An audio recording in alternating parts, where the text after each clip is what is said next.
Welcome back to U.S. Farm Report. Trusted, timely, tradition. Well, as drivers return to the roads, ethanol demand is making a healthy recovery. But two decisions dealt by the courts are creating more challenges for ethanol producers. And that's this week's Farm Journal report.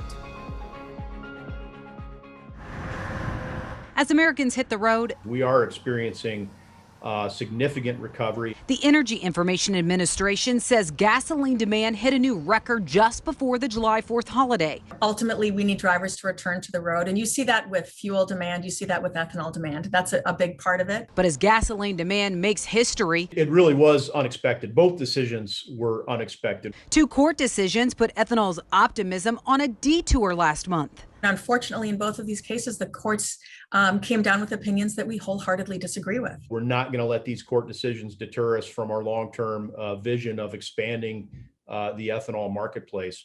And the battle is far from over. The two court rulings released exactly 1 week apart, and the first from the Supreme Court. The Supreme Court overturned a lower court ruling, a 10th Circuit court ruling that had thrown out some small refinery exemptions that were issued by the Trump administration. The ruling hinged on a single word: extension. We still fail to understand how 6 judges could side with the refineries and interpret the word extension in the way they did. It just seems crazy to us to think that a refiner can seek an extension of something that doesn't exist. Despite the Supreme Court's decision, SCORE doesn't think it will open the door for more small refinery exemptions. EPA still must hold by the standard that any exemption they grant has to ensure that the severe economic hardship claimed by that refinery is directly tied to the RFS. That is a high bar to clear. But the ruling that came a week later from the D.C. District Court overturned the Trump administration's decision to allow the sale of E15 year-round, a ruling that could have an even bigger impact on ethanol demand. For this summer driving season, because of the way the legal proceedings will move forward, I think we should be able to protect this summer driving season, but we will need as an industry to find a fix in order to allow drivers to use E15 next summer. That was something our industry had been working on for a decade. We finally got some traction with the Trump administration, got that regulatory fix approved.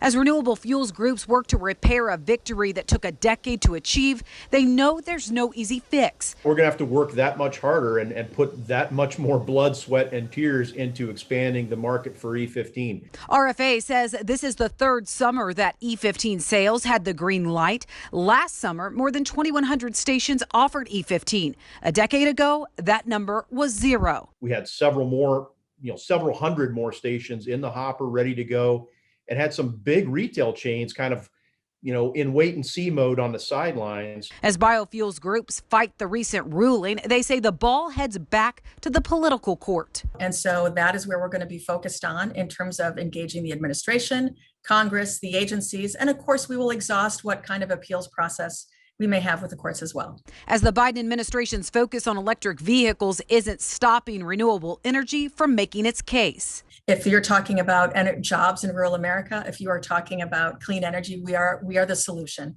Now, we still have work to convince some policymakers of that. Ethanol is a solution that Cooper says isn't just available, but they say is a low carbon fuel that's also practical.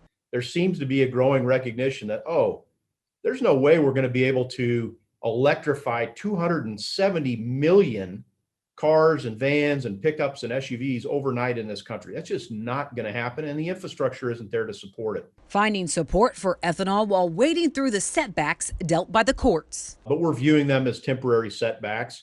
These are bumps in the road, and the ethanol industry is going to pick itself up and dust itself off. Well, renewable fuels groups say they expect EPA action on the renewable fuels standard soon. That's as EPA is set to release updated renewable volume requirements, or RVOs. Now, there's talk the Biden administration may actually reduce the required blending levels in that announcement, but biofuel groups say they are working in Washington to convince the administration to not make such a move. All right, up next, is there still a price story in soybeans? Well, Brian Splitt and Tommy Grassafi rejoin me next.